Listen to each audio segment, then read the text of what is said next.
He thought she'd buy luxury, but what she bought revealed her pain. The house was quiet, too quiet for a mansion of its size. Rain tapped softly against the tall glass windows, and the man sitting in the grand leather chair could not shake off the strange ache in his chest. James Whitmore, a man whose name was known in every corner of the business world, had everything people usually craved: wealth, power, and influence. Yet at that moment he felt empty, staring at the gold-plated card in his hand, remembering the one woman who had used it not for luxury, but for something that shattered him from the inside out. He thought he had seen it all: greed, betrayal, ambition. But what his maid chose to buy with his card was something he would never forget. Before I take you deeper into this powerful and heart-stirring story, I want to pause for a moment and invite you, dear listener. If you believe in kindness, in second chances, and in the hidden battles people fight every day, then please like this video, share it with others, and subscribe to our channel, Kindness Stories. Every click helps us spread more stories that touch the soul and remind us of the good still left in this world. James had been known in New York's elite circles as the man who never bent, never gave away anything for free. His empire had been built brick by brick through ruthless business moves and a heart hardened by betrayal. His wife had left him years ago, taking half of his fortune, and his only son refused to speak to him, blaming him for always putting work before family. He lived alone in a mansion that echoed with silence save for the footsteps of his small staff. And among them was Maria, a quiet maid in her late 30s who carried herself with dignity despite her modest position. She never complained, never asked for more than her wages, and worked tirelessly, keeping his home spotless while disappearing into the background like a shadow. But James was not blind. He noticed things others would not. He noticed how Maria's hands trembled when she thought no one was watching, how her shoes were worn thin and patched in places, how she often wrapped leftovers to carry home after her shifts. He once saw her staring at the piano in his lounge, her eyes filling with tears before she quickly wiped them away and returned to her duties. There was a sadness about her, a heaviness she carried, though she never spoke of it. The turning point came one evening when James returned home earlier than usual. He found Maria in the kitchen struggling with a phone call. Her usually calm face was twisted with fear as she whispered into the phone. He only caught fragments, words like hospital treatment and please wait. When she hung up, she wiped her tears quickly and turned startled to see her employer standing there.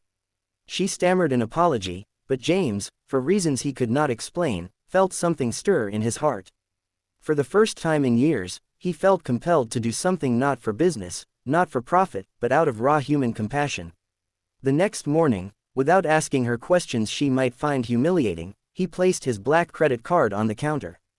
"Take it," he said in his usual gruff tone. "Buy whatever you need." Maria froze, staring at the card as though it were a burning coal. "Sir, I can't." But James pushed it toward her with finality. "No questions, no excuses. Just do what you need to do." Maria took it with trembling hands, tears glistening in her eyes as she whispered a thank you. James expected her to spend it on rent, groceries, maybe a new set of clothes. Perhaps, he thought cynically, she might even use it for herself. To escape her lowly life for one brief moment. But when the statement arrived days later, what he saw broke him in ways no betrayal or failed deal ever had. There were no charges from expensive stores, no luxury handbags, no fine dining bills. The first charge was from a children's hospital in Brooklyn. Then came pharmacies, medical supply stores, and finally a small floral shop. James felt a lump rise in his throat as he read the details. His mind went back to Maria's whispered phone call. Without hesitation, he called his driver and demanded to know where she had gone that evening. Hours later, he found himself standing outside a small, modest hospital ward that smelled faintly of antiseptic and hope. Through the glass, he saw her. Maria sat beside a hospital bed where a little boy lay pale but smiling weakly, clutching a stuffed toy. She held his hand, speaking to him softly, her eyes full of love and exhaustion.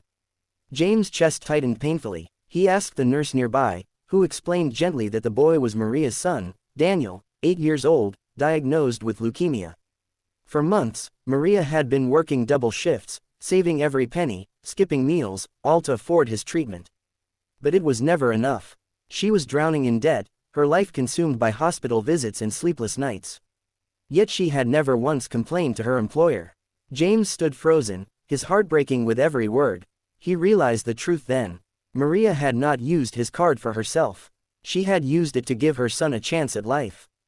To buy medicine that kept him breathing, to pay for treatment that gave him hope, to place flowers by his bedside so he could smile in that cold, sterile room. The realization hit James like a tidal wave. He had given her something small, something he considered insignificant, yet she had turned it into a lifeline. That night, James could not sleep. He walked the empty halls of his mansion, his mind haunted by the image of that fragile boy and the strength of his mother. He thought of his own son, who had once clutched his hand the same way before years of neglect and distance tore them apart. Guilt washed over him, sharper than ever. He realized that while he had been chasing millions, he had lost the most precious bond of all. Maria's love for her son rekindled something he thought he had buried forever. The next day, James visited the hospital again, this time stepping inside the ward. Maria looked up, startled, fear flashing in her eyes. She began to apologize, thinking she had overstepped, but James raised a hand gently. He walked to the bedside, introduced himself to Daniel, and for the first time in years, James felt a smile spread across his face. He brought gifts, books, toys, and even a portable keyboard when he learned the boy loved music. Daniel's eyes lit up with joy, and Maria's tears flowed silently. But James did not stop there. He hired the best doctors, paid for every treatment, and even set up a trust fund to secure Daniel's future.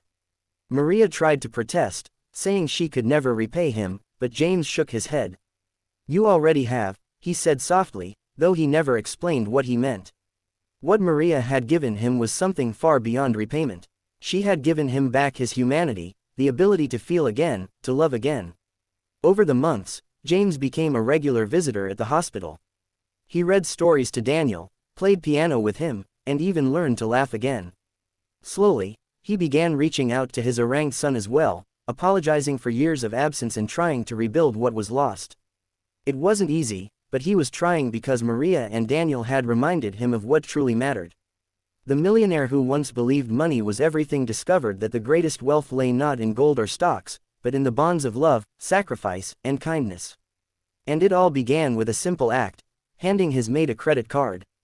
As we draw near the end of this story, I want to ask you from the heart, if this story touched you, if it reminded you of the power of love, sacrifice, and second chances, then please take a moment to like this video, share it with someone who needs hope, and subscribe to Kindness Stories. Your support helps us continue to bring you stories that inspire and heal. And before we close, here's a special request. Drop a comment below and tell us, what does kindness mean to you? We would love to read your thoughts. James would never forget the day his maid used his credit card. For most, it was just a piece of plastic. For Maria, it was a lifeline. For Daniel, it was a chance to live. And for James, it was the beginning of redemption. Sometimes the smallest act of trust can change not just one life but many. Sometimes what breaks your heart also puts it back together again.